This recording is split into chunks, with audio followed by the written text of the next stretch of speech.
আমরা পড়ছি আইন আদালত বার লিখিত ফাইনাল টাচ নোট হতে। আমাদের ফাইনাল টাচ নোটে শুধুমাত্র ড্রাফটিং এবং প্রবলেমেটিক প্রশ্নকে ফোকাস করা হবে, এবং কমপ্লিট বা পূর্ণাঙ্গ নোটে আমরা অন্যান্য বিষয়গুলো দেখেছি। Basic format 3। এখানে ফৌজদারি নালি নালিশি মামলা বা ক্রিমিনাল মামলা, সিআর মামলা, ওকে, কমপ্লেন্ট রেজিস্টার কেস যেটা। তাহলে সিআর মামলার ফরম্যাট কি হবে এটা আমাদের জানা দরকার। ক্রিমিনাল ড্রাফটিং এ প্রধান অংশ, আবশ্যকীয় উপাদান, নমুনা। নমুনা মানে মামলা দেখতে কেমন হবে। হেডে এসে আদালতের নাম, থানা, জেলা। বিজ্ঞ আমলি আদালত, আদালতের নাম আমলি আদালত। কোন থানার? রাজপাড়া থানার। কোন জেলার? রাজশাহী জেলার। মামলা নম্বর, প্রকৃতি, থানা।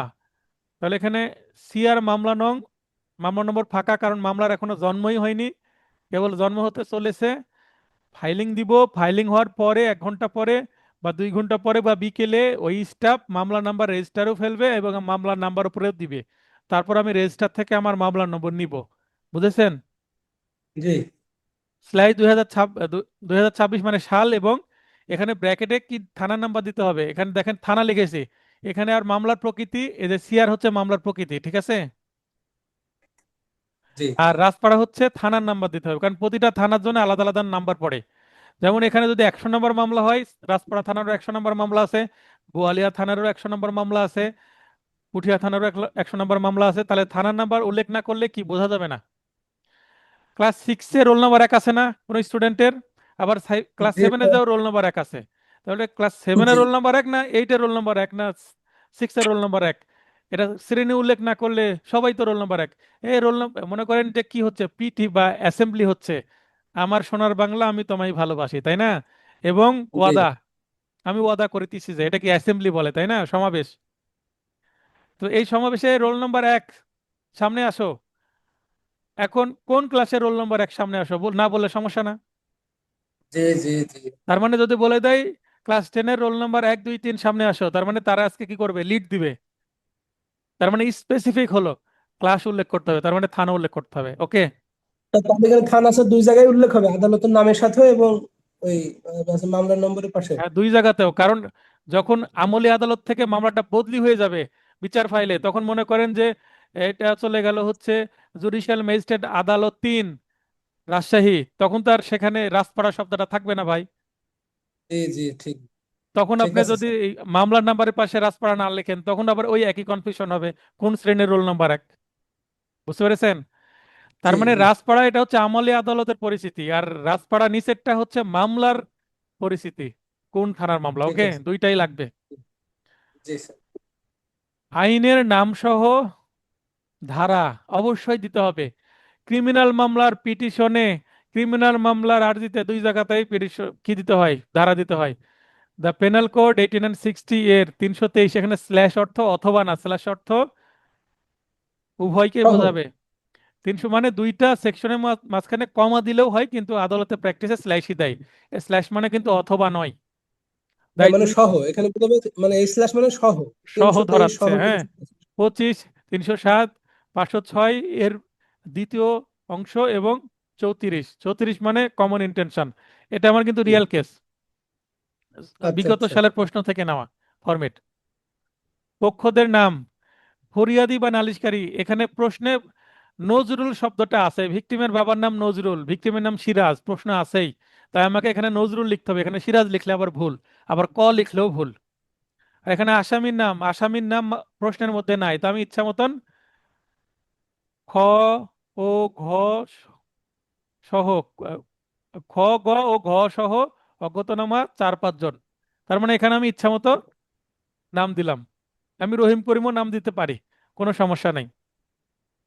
ফরিয়াদি স্বয়ং বাদ, এখানে সাক্ষীগণের নাম হেডিং এর মধ্যে কিন্তু এগুলো থাকছে, সাক্ষীর নাম দিতে হয়। সিভিল মামলায় কি সাক্ষীর নাম ছিল? না না। সিভিল মামলায় সাক্ষীর নাম উল্লেখ করতে হয় না, পরে যা সাক্ষীর হাজিরা দেওয়ার সময় বলে দিতে হয় এই ব্যক্তি সাক্ষী দিবে, তাহলেই হলো। তার মানে পরবর্তীতে যে কোনো সময় সাক্ষী আমি নির্বাচন করতে পারি। কিন্তু ক্রিমিনাল মামলায় এই সুযোগ নাই, ক্রিমিনাল মামলায় ফাইলিং এর সময় আপনাকে সাক্ষী নাম প্রোভাইড করতে হবে, আর যদি প্রোভাইড করা না হয় সিআরপিসির 203 ধারা অনুসারে আসামিদের প্রতি কোনো পরোয়ানা ইস্যু হবে না, সমন ইস্যু হবে না। মনে পড়ছে? সমন ইস্যু জি স্থগিত জি। থাকবে, বা প্রসেস ফি না দিলেও স্থগিত থাকে। বলবে আগে সাক্ষীর হাজিরা দেন, মানে সাক্ষীর আগে লিস্ট দেন, তালিকা দেন, তারপরে।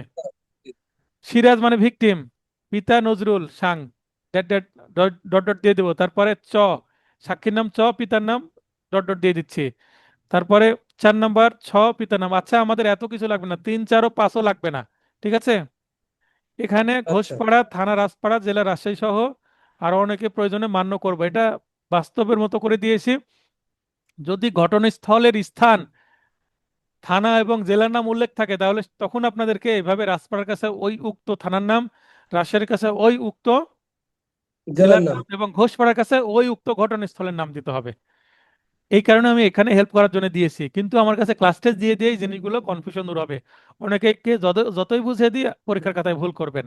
তাই ক্লাস টেস্ট দিবেন, আমি যখন ভুল ধরিয়ে দিব, তার মানে হাতে কলমে শেখাবো। আপনার পরীক্ষার খাতাটা আপনাকে ওপেন করে দেখাবো, ভাই এখানে এখানে ভুল করেছেন, লাল কালি দিয়ে মার্ক করে আপনাকে আবার পাঠাই দিব। তখন আপনি ভুল বুঝতে পারবেন। ঠিক আছে। তাছাড়া এই ফরম্যাট থেকে অনেক সময় অনেকে ধরতে পারবেন না, আবার অনেকেই পারবেন। 6 নম্বরে ঘটনার স্থান, তারিখ ও সময় উল্লেখ করতে হবে, এটাও কিন্তু হেডেরই অংশ।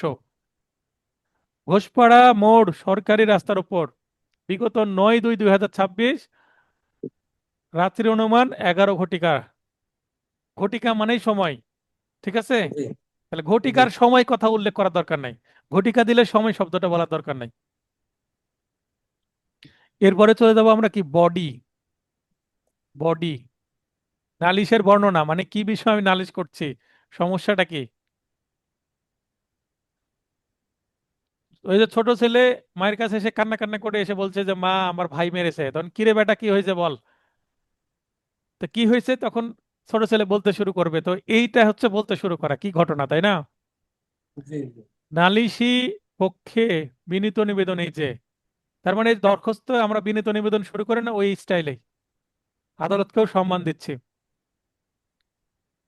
বা যথাযথ সম্মানপূর্বক বিনীত নিবেদন, এই যে, বা আপনার জ্ঞাতার্থে উপস্থাপন করিতেছি, যে নানান ভাষা দেওয়া যায়।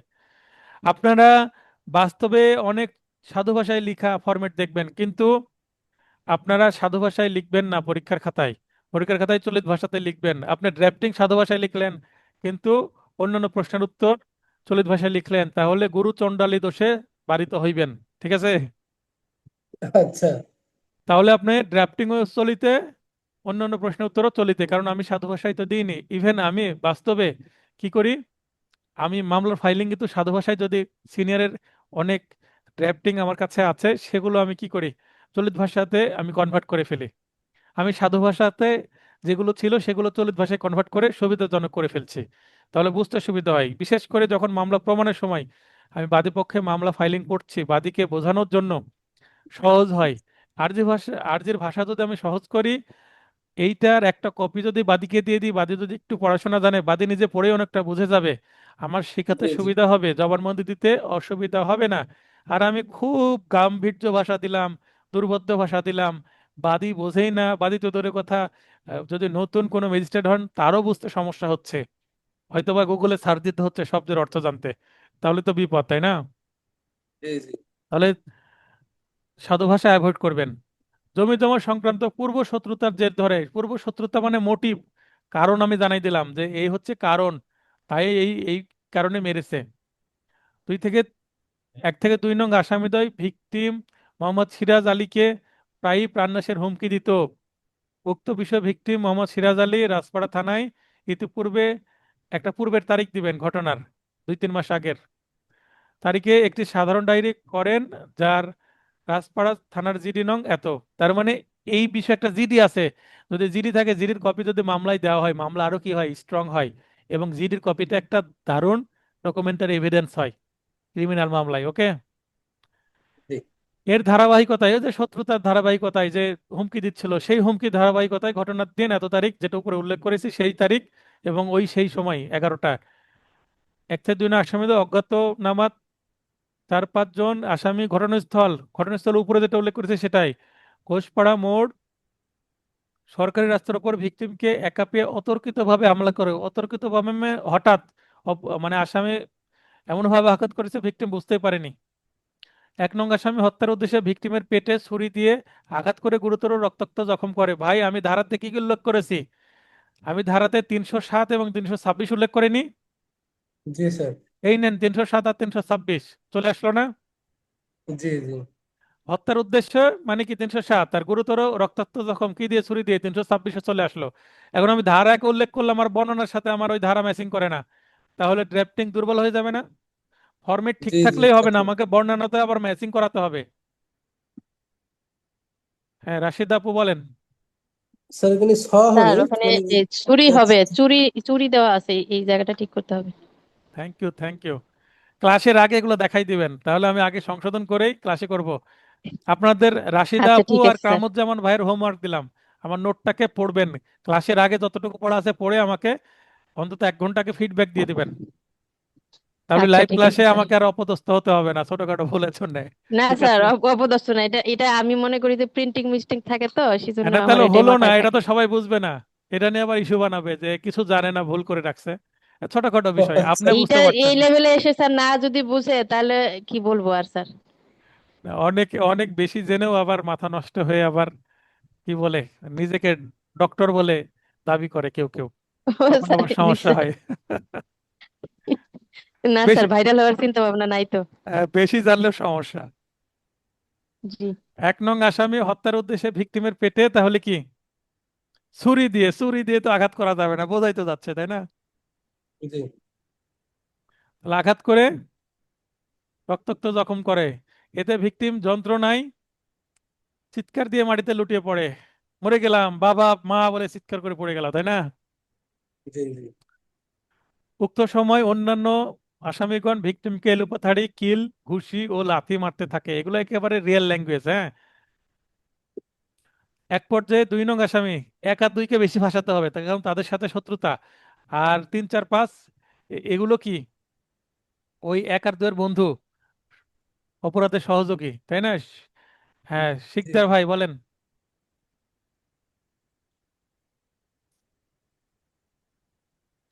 আপনার বাম দিকে দেখেন মাইক আইকন আছে, মাইকের পরে হালকা করে একবার টাচ করেন, অন হয়ে যাবে মাইক। হ্যাঁ, অন হয়েছে ভাই। আসসালামু আলাইকুম স্যার। ওয়ালাইকুম আসসালাম। বলেন। স্যার এই আবেদনে কি সাবজেক্ট থাকবে না কোনো?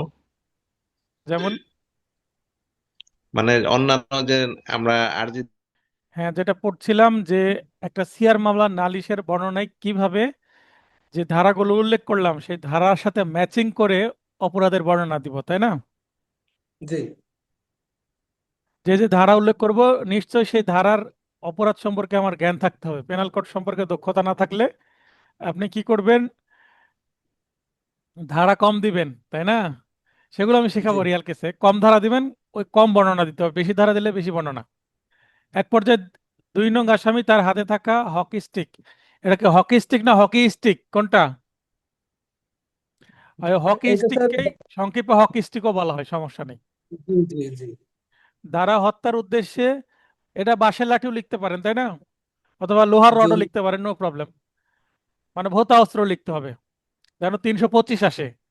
ভিকটিমের জি মাথায় সজোরে আঘাত করলে এটা মাথায় গুরুতর জখমের ফলে ভিকটিম জ্ঞান হারিয়ে ফেলে, তাহলে 325ও চলে আসলো, তাই না? জি।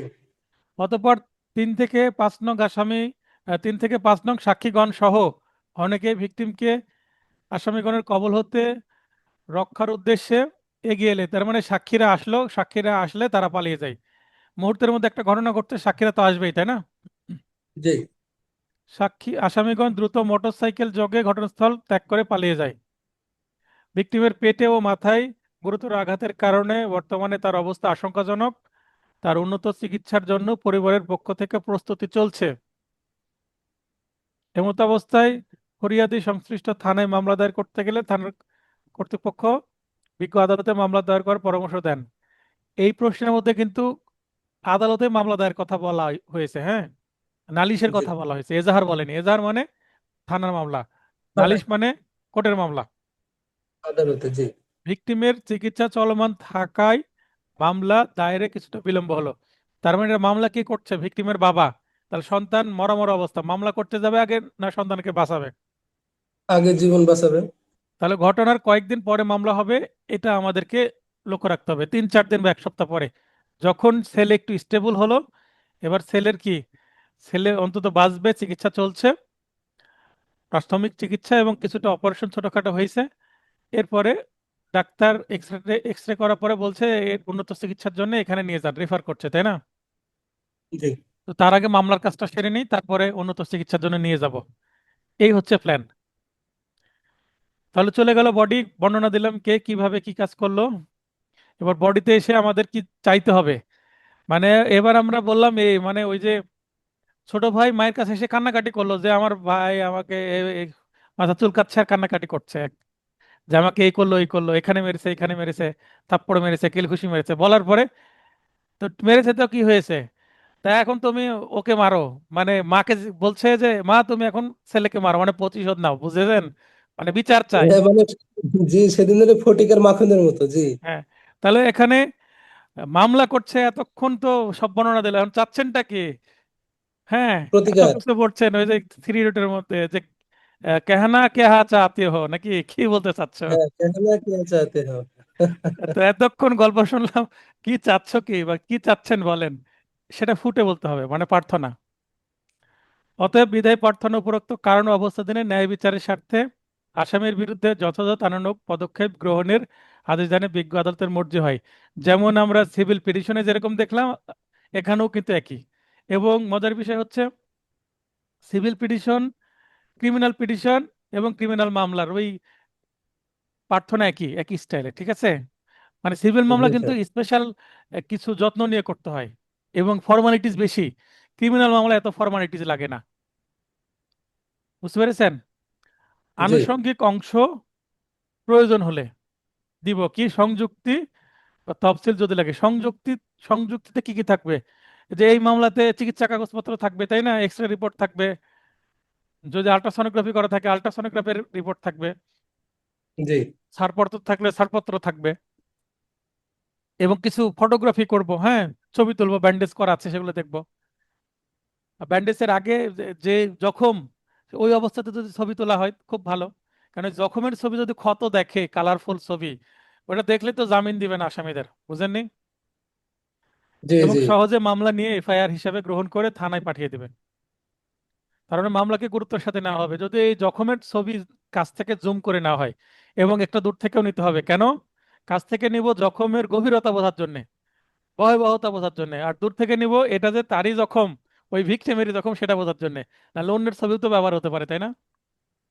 জি জি, এটা প্র্যাকটিক্যাল নলেজ। হ্যাঁ, খুবই প্র্যাকটিক্যাল। আমি এটা করি, মানে একই ছবি দুই স্টাইল নিতে হবে, একটা কাছ থেকে জুম করে, একটা কাছ থেকে যে ছবি তুলবো, আর একটা ক্যামেরা মোবাইল ফোন দূর থেকে ছবি তুলবো, যেন বোঝায় যে দূর থেকে ছবি তুললে ওটাও কিন্তু আমি কি ছবি তুলছি, ভিকটিমের চেহারা সহ ছবি তুলছি। তাহলে ওখানে কিন্তু হালকা বোঝা যাচ্ছে যে হ্যাঁ এখানে ক্ষত আছে মাথার এই জায়গায়, এবং মাথার ওই জায়গায় ক্ষতটা যখন আমি জুম করে কাছ থেকে তুলবো তখন এটা স্পষ্ট হলো। আর একটা জুম স্টাইল আর একটা দূর থেকে, ওকে।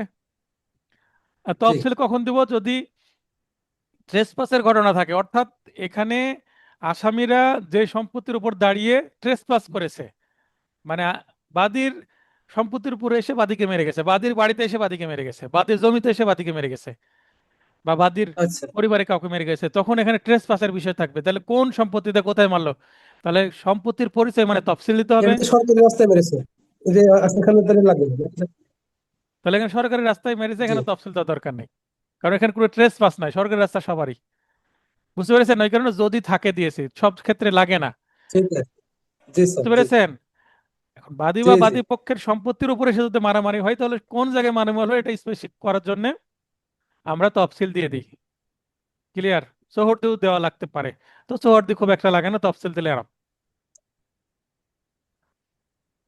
কি শিখলাম? সিআর মামলার পিটিশন। এবার বেসিক চার্জ ফৌজদারি মামলার দরখাস্ত বা পিটিশন সম্পর্কে আমরা জানবো, ঠিক আছে? জি, দরখাস্ত এর কি আগে কি সিআর থাকে মামলা সেটা দেখবো। জানলাম জি যে কোনো ধরনের দরখাস্ত সম্পর্কে জানবো আমরা, আমরা স্টেপ বাই স্টেপ জানছি, প্র্যাকটিক্যাল এগুলা কিন্তু, হ্যাঁ। জি হেড, স্যার। হেডে আদালতের নাম, থানা, জেলা আমরা দিব, মামলা নম্বর, এখানে ফাঁকা রাখা যাবে না, মামলা নম্বর দিতে হবে, কারণ কোন এক্সিস্টিং মামলার আন্ডারে পিটিশন দিচ্ছে, তাই না?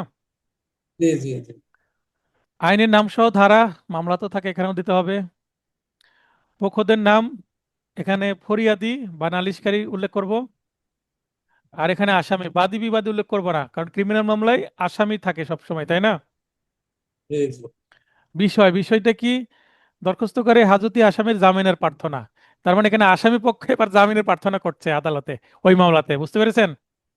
আচ্ছা তাহলে আসামি পক্ষের জামিনের প্রার্থনার জন্য আমি একটা দরখাস্ত দিচ্ছি, মনে করেন আগের মামলার ক্ষেত্রেই, যেহেতু আমি মোটামুটি ওই সেকশনগুলো উল্লেখ করেছি। এখানে আমি বডিতে কি কি দিব? বডিতে দরখাস্তের কারণ ও হেতুবাদ, মানে পরিস্থিতি বর্ণনা করতে হবে। দরখাস্তকারী হাজতি আসামির বিনীত নিবেদন, হাজতি আসামি মানে তাকে অলরেডি অ্যারেস্ট করা হয়েছে এবং হাজতে আছে আসামি, তার মুক্তির জন্য আবেদন চাচ্ছি, তাই না? তার মানে জি জি জামিন নেন এবং আসামিকে মুক্তি দেন, রিলিজ দেন। অত্র দরখাস্তকারী হাজতি আসামি নিজেকে সম্পূর্ণ নির্দোষ দাবি করে নিম্নরূপ হেতুবাদে জামিনের প্রার্থনা করছেন। হেতুবাদ মানে কি? কারণ, গ্রাউন্ড। হেতুবাদ বা কারণ, হেতুবাদ হচ্ছে জি আদালতের ভাষা, কারণ সমূহ লিখলেও হবে। অত্র দরখাস্তকারী, অত্র মানে কি? যে আবেদন করছে, যার জন্য আবেদন করা হচ্ছে। অত্র শব্দ দিস, দিস অ্যাপ্লিকেন্ট, ওকে। জি জি জি অত্র মানে দিস, দিস অ্যাপ্লিকেন্ট মানে আসামি বা অ্যাকিউজড পার্সন। পুলিশ বিগত, আসামিকে বিগত এত তারিখে পুলিশ গ্রেপ্তার করেছে, তাই না?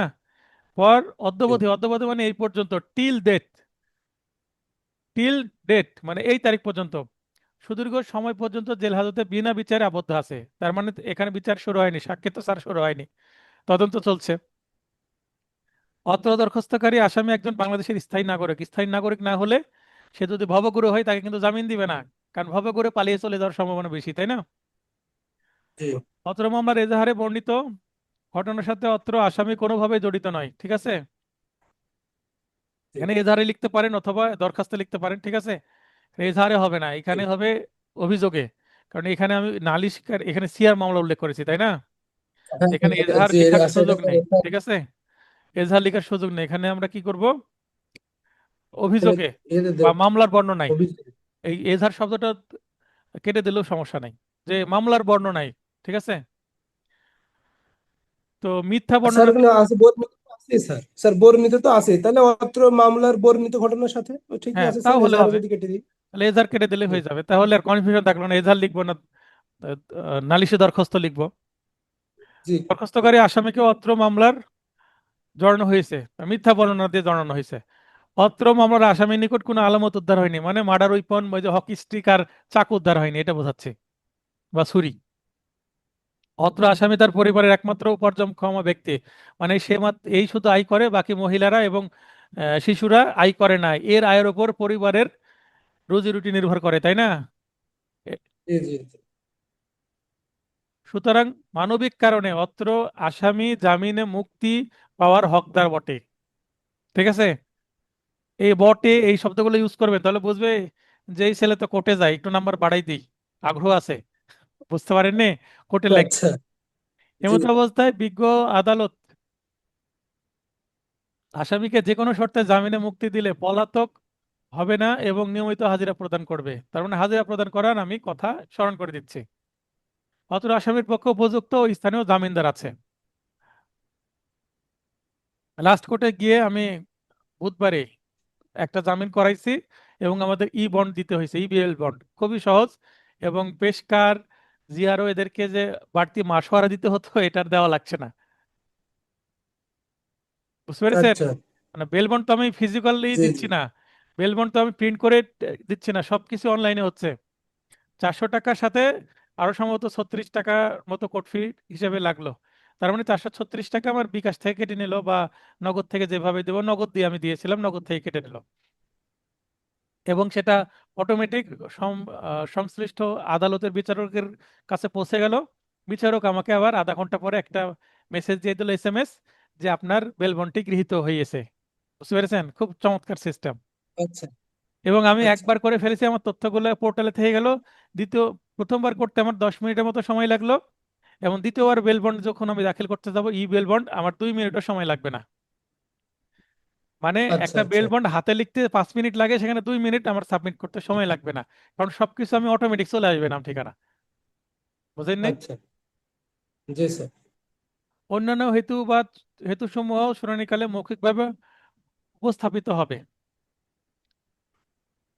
এই লাইনটা দেওয়া জরুরি, মানে কোনো কিছু বাদ পড়লে তো ইনস্ট্যান্ট আমাকে কিছু বলতে হয়, তাই না? জি জি এরপরে আমরা ফুটও রীতিমতো প্রার্থনা। অতএব উপরোক্ত বিষয়টি বিবেচনাপূর্বক ন্যায় বিচারের স্বার্থে অত্র হাজতে আসামিকে কি করব, যে কোনো জামিনের শর্তে যে কোনো শর্তে জামিনে মুক্তিদানের আদেশ দিতে, মানে জামিন নেন এবং মুক্তি দেন বিজ্ঞ আদালতের সদর মর্জি হয়। তার মানে ওই মামলা এবং পিটিশনের মধ্যে একই, সেম টাইপ না? জি জি আনুষঙ্গিক অংশ প্রয়োজন হলে সংযুক্তি, সংযুক্তি কি, এই আসামির যে বাংলাদেশের নাগরিক সেই জন্য আমি এনআইডি দিতে পারি, সে একটা বৈধ পেশার সাথে জড়িত আছে, মনে করেন সে একজন শিক্ষক, তাহলে শিক্ষকের একটা কি দিতে পারে, আমি প্রত্যয়নপত্র দিতে পারি, বা অ্যাপয়েন্টমেন্ট লেটারটা আমি ফটোকপি দিতে পারি।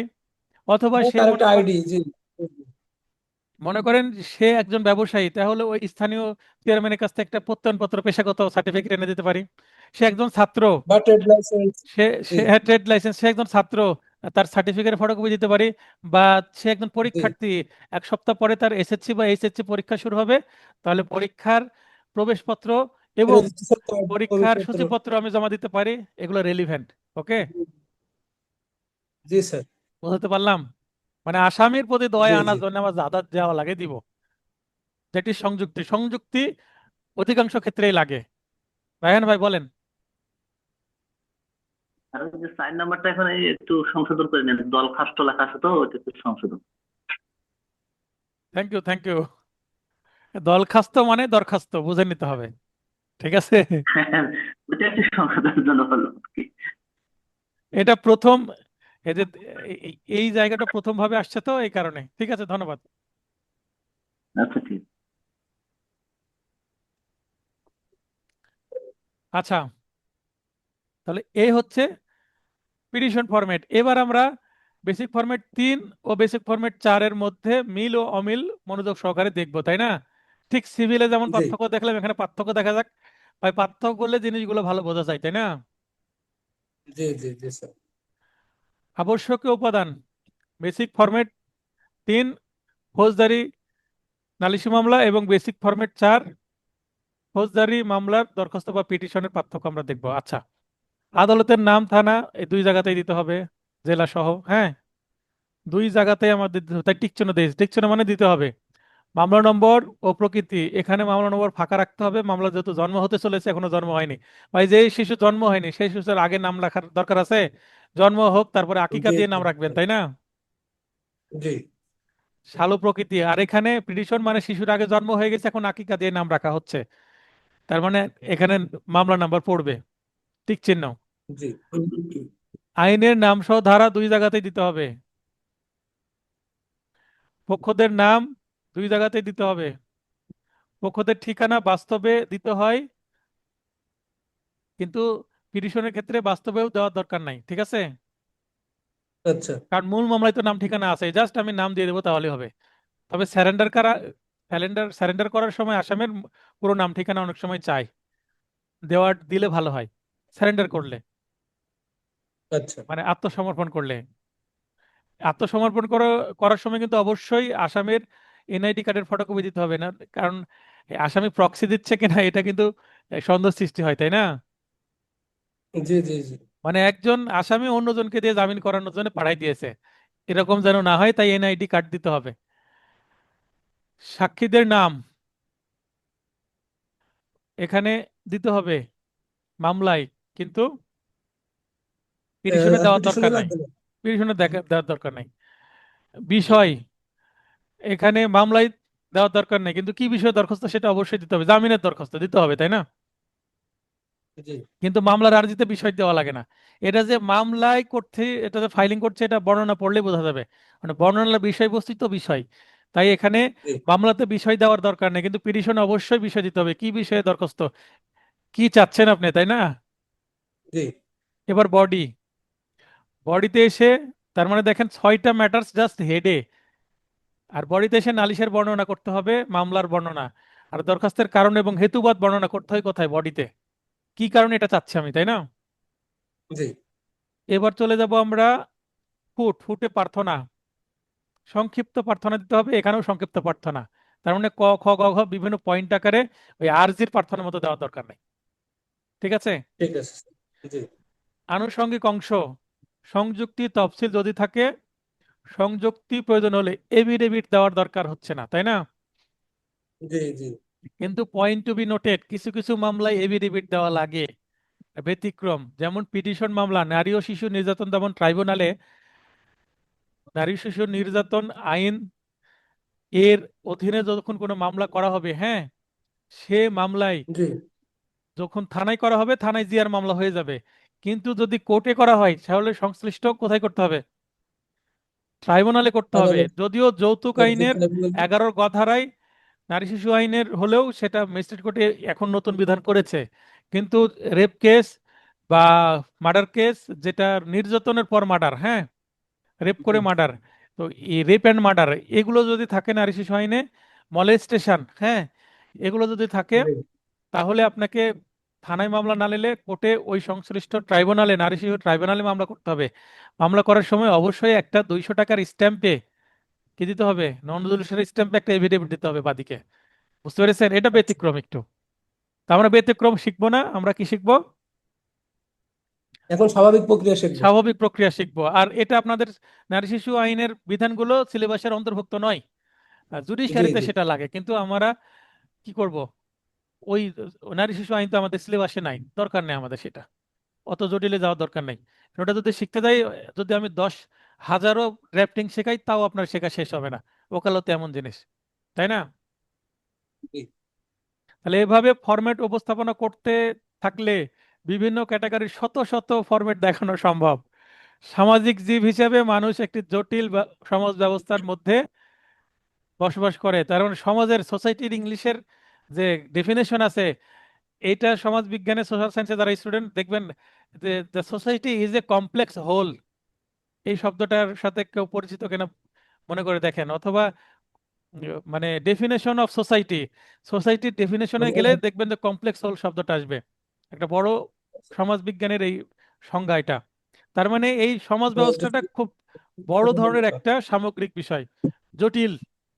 ফলে এবং জটিলতা দিনে দিনে কিন্তু আরো বেড়ে যাচ্ছে, নতুন নতুন অপরাধের সৃষ্টি হচ্ছে, তাই না? জি জি ফলে সমাজে প্রতিনিয়ত বিভিন্ন সমস্যা, বিবাদ ও অপরাধ দেখা দেয়, যার সমাধানের জন্য বিভিন্ন আইনি পদক্ষেপ গ্রহণ প্রয়োজন দেখা দেয়। ফলে সীমাহীন ফরম্যাটের সৃষ্টি হতে পারে, যেগুলো আয়ত্ত করা দীর্ঘ প্র্যাকটিসের ব্যাপার। আদালতে প্র্যাকটিস করবেন, নতুন নতুন বিষয় আপনার সামনে আসবেন, শিখবেন। তবে আসন্ন বার কাউন্সিল পরীক্ষায় মুসাবিদার উত্তর করতে ড্রাফটিংকে প্রধান কিছু ক্যাটাগরিতে ভাগ করা যেতে পারে। যেমন এখন আপনাকে আমি কি করলাম? বেসিক ফরম্যাট শিখালাম, কয়টা? 4টা, তাই না? জি 4টা ফরম্যাট শিখালাম এবং 4টা ফরম্যাটের মধ্যে আবার পার্থক্যও দেখালাম।